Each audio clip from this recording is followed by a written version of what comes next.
Ang Japan ay kilala talaga sa pagkakaroon ng high technology nila, lalo na sa mga toilet dito. So isa yun sa may ignorante ka talaga pag bagong dating ka dito sa Japan. At dito sa Shibuya, malapit sa Yoyogi Park, is makakita ka ng ganitong transparent toilet kung saan makikita mo yung laman sa loob kung may tao ba siya o wala. Anong palagay mo dito sa toilet na to? I-comment mo dyan sa baba after mo panoorin itong video na to. So isi-explore natin itong kakaibang toilet na to dito sa Japan. And tara na't alamin kung anong kakaiba dito. And I'm your host James and this is Tokyo Talks.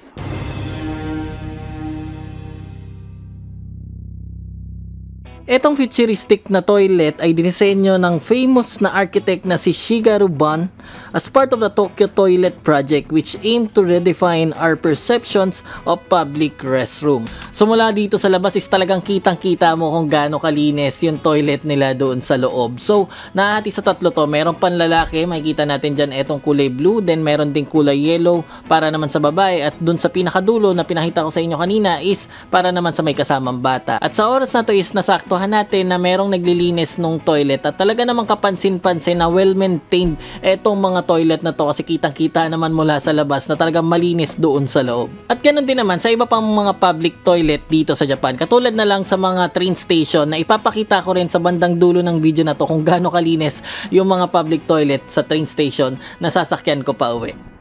Sumimasen. Haiti mo desu ka? Gozaimasu. So meron kasing naglilinis at nagtanong muna tayo kung pwede tayo pumasok. So tara, pasukin na natin siya.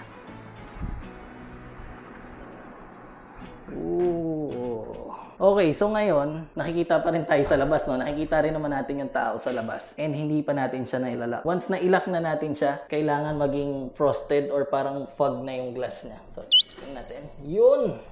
Ganun kabilis. So, ulitin natin. Open ulit natin, no? Ayan, nakita nyo, ang linaw na.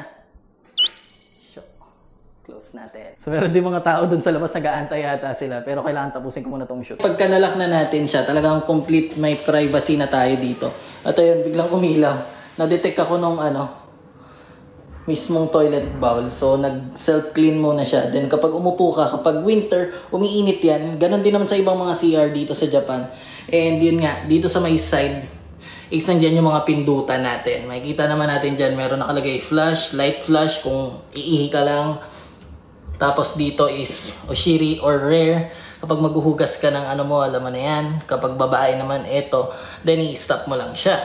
Dito naman is yung pressure ng tubig. Pwede mo siya i-adjust, lakasan or hinaan. Yung position, kasi dito yan lalabas banda sa may ilalim. Nakita niyo yung pa-box na yan. Meron lalabas kasi dyan, yun yung naghuhugas sa'yo. And kung hindi siya sobrang sakto, pwede mo siyang iurong, iatras abante. Then ayan, meron siya yung one clean dryer. So magpapahangin siya. And dito naman, meron tayo dito diaper changing station. Dito mahihiga yung bata mo kapag magpapalit ka ng diaper. So ito yung sa pinakadulong toilet to, no? Mas malaki to compared dun sa kabila. And dito pwede mong iupo yung bata habang nagsisiyara ka dito. And dito naman sa side, syempre meron tayong sink. Automatic yan. Dito is yung sabon. Ayan. Hindi ko siya makuha yung sabon dahil isang kamay lang ang gamit natin. Okay? Then, tissue. Meron tayong tissue dyan. Dito naman is, makikita natin siguro pang bata to, di ba? Kasi, ito nga is yung para sa mayroong kasamang bata. So, dito is yung bata. Meron na ring faucet dyan. Hot and cold. Ayan, makikita natin may red tsaka blue. So, hot and cold yan. Meron ng sabon. Then, ito naman yung flush. So, yan yung pinaka-normal na CR naman dito sa Japan. So, iba lang talaga dito is yung style niya na transparent nga siya at nagiging frosted or parang fog naman siya para kapag nilak mo, para syempre may privacy ka. Ngayon naman ipapakita ko sa inyo kapag hindi mo siya nilak at kung anong itsura mo doon sa labas. Okay, so unlock na ulit natin siya.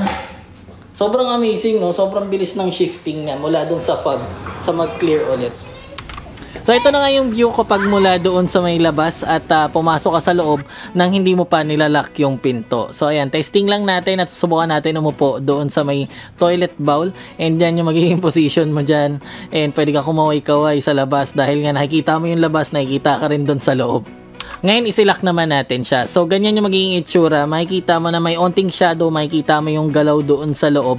Pero, syempre, hindi ka naman nakikita ng malinaw doon. So, dinadayo rin talaga to dahil nga kakaibang toilet siya at kakaibang experience yung magagawa natin sa loob. So, habang nagpi-film ako is merong nanonood sa akin. Right? Dahil nakatingin lang siya, tinahantay niya ako matapos. And napakwento pa tayo ng konti sa kanya. Wim Wenders, it's a German movie maker who made a movie about the cleaner. Oh, really? Yes. I don't know that movie. This is why so many German or European people are in front of this. Mm. Really.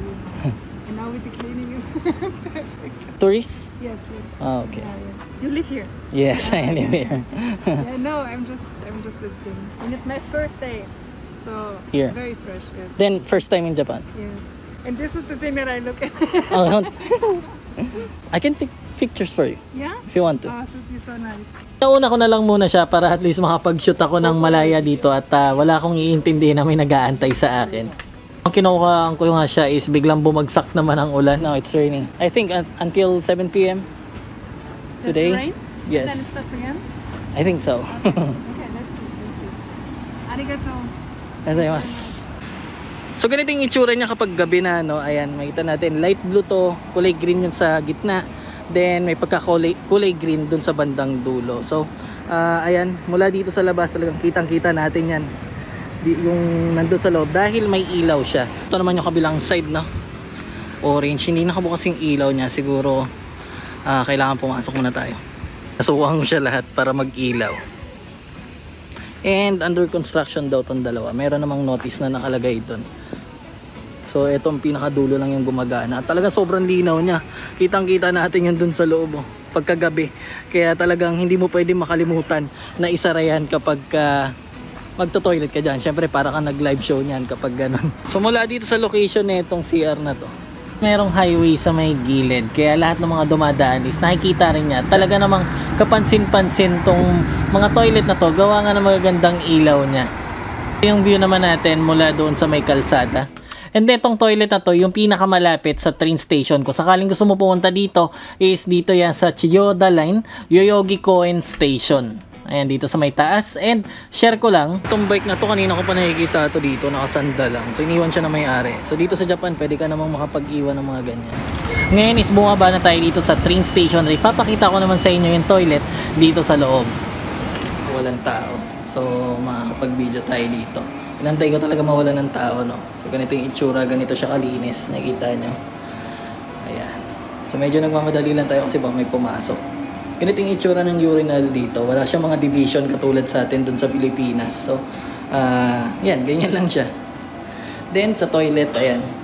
Tulad ng sinabi ko sa inyo kanina, ano din tayong pindutan dyan. Pwedeng sensor, itatapat mo lang yung kamay mo, magpa-flash na siya. Yan yung kung gaano kalinis. Busy na area to, Shibuya and Yoyogi. At talaga maraming tao madalas dito, pero makikita nyo kung gaano kalinis yung toilet nila dito. So, siguro lalabas na tayo kasi baka may pumasok na naman na tao. And yun, kung meron kayong mga gusto malaman, makita, na curious na mga bagay dito sa Japan, i-comment nyo lang dyan sa baba. At syempre, huwag nyo kalimutan mag-subscribe. And yun na siguro para sa video na to. Maraming salamat sa panonood. Kita-kits ulit tayo sa susunod na video. Keep safe!